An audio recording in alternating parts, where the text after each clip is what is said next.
A notícia que ganhou vida nesta terça-feira pelo mercado da soja foi que os preços internacionais de commodities agrícolas estavam caindo na Bolsa de Chicago, em razão da melhora nas lavouras de milho dos Estados Unidos, indicada ontem, no final da tarde, pelo USDA.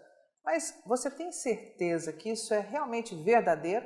Tânia Tosi, analista-chefe e estrategista da equipe de grãos da Rural Business, responsável por produzir diariamente essa análise, alerta que quando se quer achar uma justificativa para alguma jogada técnica, os mais espertos se utilizam de uma informação de curto prazo para iludir os inocentes e encontrar vozes ativas para espalhar notícias tendenciosas na mídia, sobretudo em sites gratuitos. E na avaliação da analista foi justamente isso que aconteceu. As lavouras de milho cultivadas para a nova safra 2019-20 lá nos Estados Unidos tiveram de fato um levíssimo aumento no percentual de áreas em boas e excelentes condições na última semana. Mas nem de longe isso significa melhora efetiva para as áreas cultivadas. Além do atraso histórico no desenvolvimento das plantas, que pode gerar uma redução mais drástica na produtividade, o resultado de bom e excelente, que hoje está em 58%, continua abaixo do visto na primeira aferição do USDA, feita no início de junho, quando 59% das áreas estavam nessas condições. É só olhar para o gráfico para perceber que a melhora foi pontual e não real. Além disso, a Rural Business confirmou que desde que a temporada começou, cresceu muito o número de áreas em situação ruim e péssima. Dá só uma olhada. Na segunda semana de junho, eram 9% do total. Hoje, chegam a 12%, mostrando que, na verdade, as lavouras de milho dos Estados Unidos perderam qualidade no decorrer dos últimos 40 dias e não apresentaram melhora, como muitos estão dizendo por aí. Na soja, houve zero de melhora. Aliás, praticamente nada mudou desde que a safra começou. A primeira aferição de qualidade das lavouras americanas cultivadas para a nova safra foi apresentada no final de junho. 54% de áreas estavam em boas e excelentes condições. E como pode ver, houve uma única queda desde então, mantendo tudo praticamente na mesma.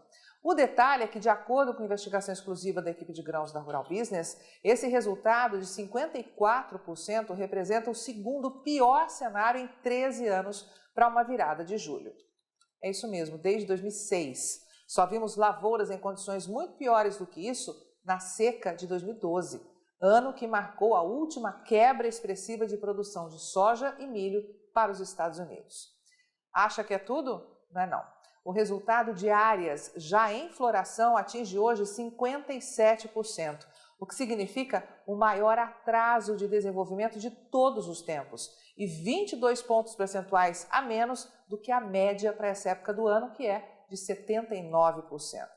E como não poderia deixar de ser, o retardamento se estende para as áreas já em frutificação, que hoje somam 21% nos Estados Unidos, menos da metade da média dos últimos 5 anos, o que também confirma aí o pior cenário de todos os tempos. É importante ainda observar este gráfico. Perceba que aos moldes do milho está aumentando o percentual de áreas de soja em condição ruim e péssima. No final de junho eram 10%, hoje são 13%. Aí você pode perguntar, então aquele boom de preço que a Rural Business vem alertando que pode acontecer está mais próximo? Bem, sim e não. Sim, porque o dia 12 de agosto está cada vez mais perto. E não, porque tudo isso que te mostramos pode simplesmente não valer para nada. A Rural Business tem experiência de sobra para te dar um recado. Não se iluda com nada que ouve por aí a respeito da safra de grãos dos Estados Unidos. O USDA fala uma coisa em seus relatórios semanais de condições das lavouras e na cara dura mostra outra coisa em seu relatório mensal, quando apresenta as estimativas de produção.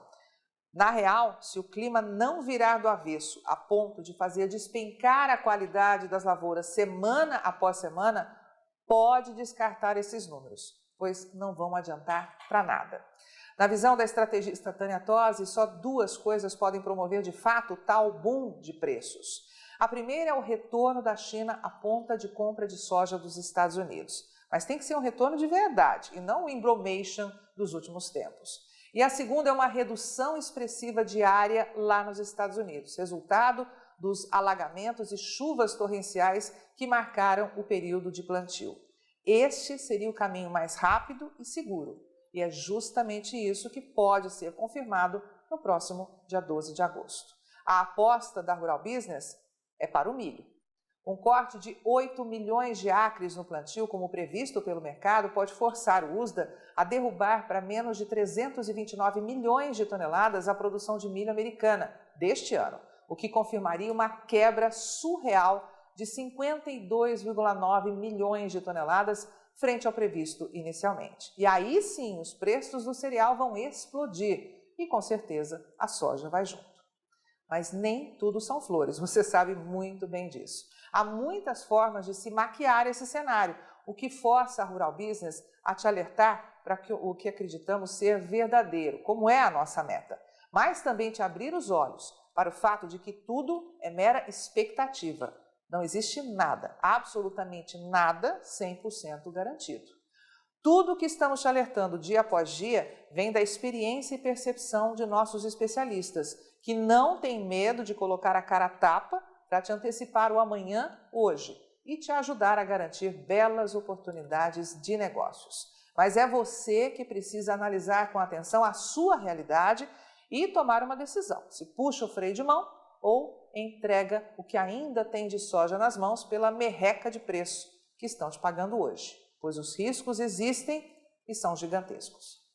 Sou Carmen Sestari e o conteúdo dessa análise foi escrito por Tânia Tosi, analista-chefe e estrategista da Rural Business, com apoio de toda a equipe de grãos.